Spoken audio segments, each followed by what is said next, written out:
Education saved him, but can he save India's invisible children? That's 62 of 100 everyday stories.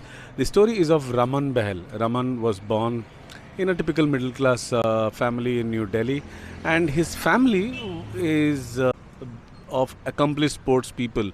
So he always suffered from comparisons because he was not really interested in sports.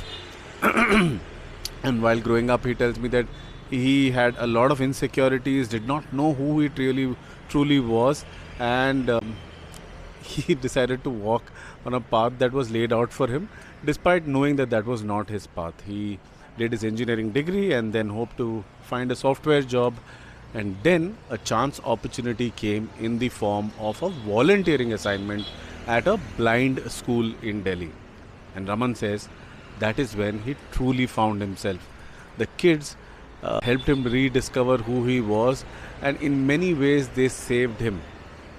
And that's how Raman got to know that his path or his calling was to become a teacher. So that's the decision that he communicated to his family, who were very supportive, and he then went on to become a Teach for India fellow and started teaching in schools in Gujarat. Now, this assignment led to him becoming one of the first employees at Lead School, which is a company which focuses on quality education to kids who go to affordable private schools.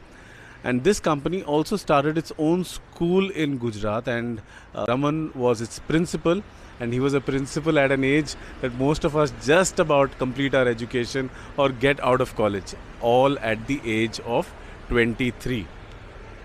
But what do you do when you become a principal at such a young age?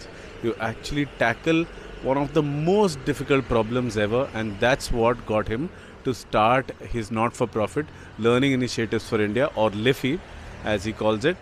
And in 2020 they started working with kids who I can call as the invisible children of India. These are kids that we see who are playing out on streets, outside construction sites, outside brick kilns, but we never ever think, where do they go for school and what happens when their parents go to the next work site.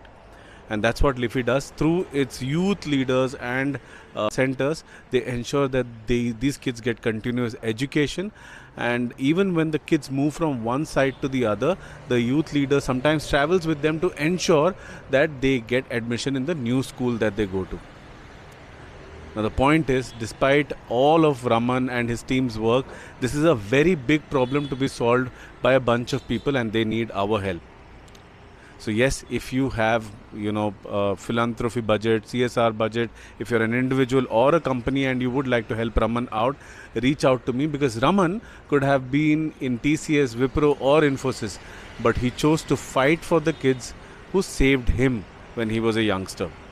I think it is time that we shed light on these invisible kids of India. If you'd like to help LIFI, please get in touch with me in my DM and I will connect you to Raman and his team. That's my story for today. I'll see you tomorrow.